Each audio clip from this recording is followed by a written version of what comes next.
पंजाबी गायक सिद्धू मूसेवाला की हत्या करवाने वाले कुख्यात गैंगस्टर गोल्डी बरार ने अब रूस में एक बड़ी वारदात को अंजाम दिया है। यानी पंजाब से शुरू हुआ गैंग वॉर अब रूस तक पहुंच चुका है। भारत के मोस्ट वांटेड आतंकी गोल्डी बरार ने रूस में गैंगस्टर भुप्पी राणा गैंग के मेंबर की हत्या का दावा किया है। Most wanted gangster Goldy Brar अभी अमेरिका में रह रहा है, जिसे सरकार ने आतंकवादी घोषित कर रखा है। गैंगस्टर गोल्डी बरार ने इस हत्या को लेकर क्या दावा किया है, चलिए आपको बताते हैं। नमस्ते, मैं हूं सुनैना सिंह और आप देख रहे हैं न्यूज़ नेशन।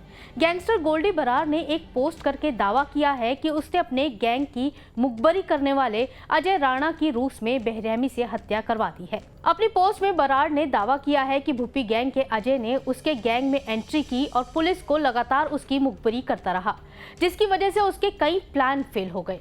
यानी फिल्मी स्टाइल में कुख्यात गैंगस्टर भुप्पी राणा, जो उसका बड़ा दुश्मन भी है, उसने अपने गैंग के एक मेंबर अजय राणा को मुखबिर बनाकर गोल्डी के गैंग में एंट्री करवाई।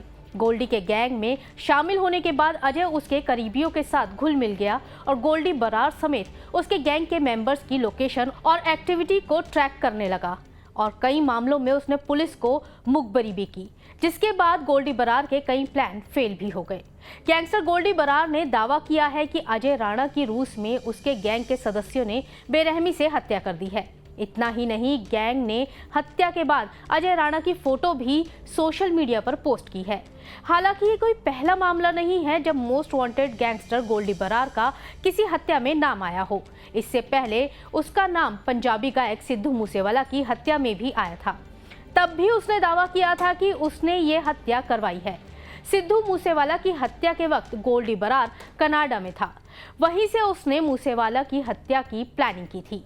भारत में most wanted gangster Goldy Brar Punjab का कुख्यात गैंगस्टर है, लेकिन फिलहाल वो अमेरिका में रह रहा है और वहीं से लगातार पंजाब, दिल्ली, हरियाणा और कनाडा में आपराधिक गतिविधियों को अंजाम भी दे रहा है। मीडिया रिपोर्ट के मुताबिक गोल्डी पाकिस्तान की मदद से भारत में आतंकवादी साजिशों को अंजाम देता है। इसके साथ ही वो कई हथियारों की तस्करी में भी शामिल रहा है। यहाँ तक कि वो हत्याओं के लिए शार्प शूटर भी दिलवाता रहा है। सबसे महत्वपूर्ण बात यह है कि गोल्डी बरार को पहले क्रिमिनल माना जाता रहा है, लेकिन इसी साल केंद्र सरकार ने उसे आतंकवादी घोषित किया है। केंद्रीय गृह मंत्रालय ने इसको लेकर एक नोटिफिकेशन में बताया था कि गोल्डी बरार ने अभी कनाडा में पनाह ली हुई है, लेकिन अब वो भारत के साथ ही कनाडा में भी वांटेड है और वहां से भागकर अमेरिका में रह रहा है। वहीं से वो अब अपराधों को अंजाम भी दे रहा है।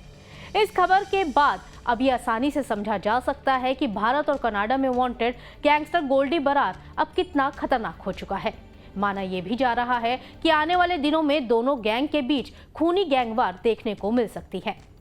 आपको हमारी ये खबर कैसी लगी, हमें कमेंट सेक्शन में ज़रूर बताइएगा। चलते चलते एक ज़रूरी बात, आपको हमारे चैनल पर ज्वाइन बटन दिख रहा होगा, जिस पर क्लिक करके आप हमारी पेड मेंबरशिप ले सकते हैं। ज़्यादा जानकारी आपको बटन पर क्लिक करके मिल जाएगी। तो देश और दुनिया की तमाम खबरों को जानने के लिए बने रहें न्यूज़ नेशन के साथ। नमस्ते।